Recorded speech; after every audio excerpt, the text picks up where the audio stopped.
જ પણ અમિતભાઈ અને ગુજરાત પ્રદેશ કોંગ્રેસ સમિતિએ પણ પકડ્યું અને કોના ઇલાકામાં પકડ્યું? પેલા બુટલેગરના ઇલાકામાં.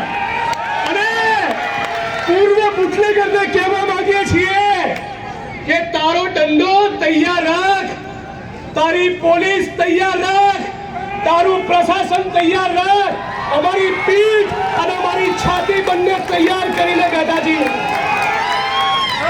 અને ગુજરાત કોંગ્રેસના બબ્બર શેરો ખૂણે ખૂણે ચેકિંગ કરશે.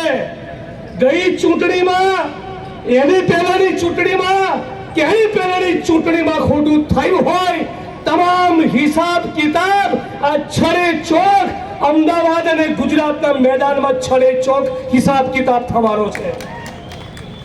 આજે વોટ ચોરીની સાથોસાથ ઘણા બધા મિત્રો અમદાવાદ અને ગુજરાતના ખૂણે ખૂણેથી, ખાસ કરીને અમદાવાદના રાણી મોટેરા ચાંદખેડાથી ગરીબ માણસો, મધ્યમ વર્ગના લોકો પોતાના મકાનો બચાવવા આવ્યા છે. તો વોટ ચોરીના મુદ્દે તો સમગ્ર ગુજરાતની જનતા માટે, કોંગ્રેસ પરિવાર માટે લડવાની ખાતરી આપીએ છીએ.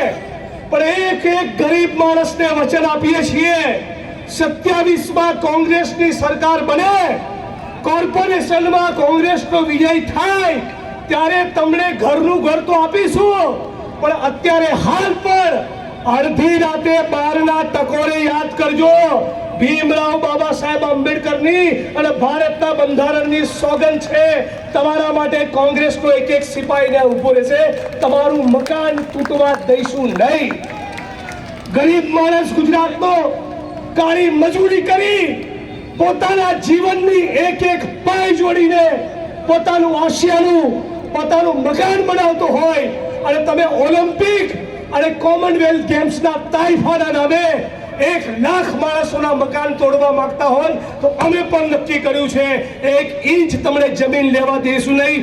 આદિવાસીઓની કે દલિતોની, મુસ્લિમોની, ઓબીસીની, ઠાકોરની, માલધારીની કોઈનું પણ મકાન પણ તૂટવા દેવાના નથી. આવો મિત્રો, સાથે મળીને ફિક્સ પગાર, આઉટસોર્સિંગ કોન્ટ્રાક્ટની નાબૂદી માટે લડીએ.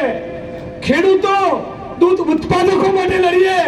ખાલી પડેલા સરકારી પદોમાં ભરતી થાય એના માટે લડીએ. ટીએનટી, મુસ્લિમ, આદિવાસી, મહિલા અને દલિતોના આત્મસન્માન માટે લડીએ. અને વોટ ચોરીના મુદ્દે પણ લડીએ. આખું ગુજરાત આપણા માટે છે. અત્યારે થોડાક વર્ષો સુધી સતત મીડિયામાં મારો ચલાવતા રહ્યા કે કોંગ્રેસ ક્યાં છે.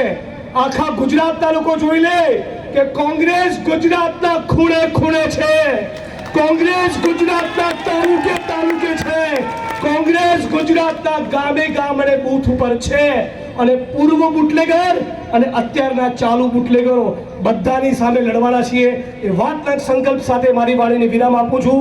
જય ભીમ, જય ભારત, જય સંવિધાન, જય કોંગ્રેસ. હું કહીશ લડેંગે, તમે 2 હાથ ઊંચા કરીને કહેશો જીતેંગે.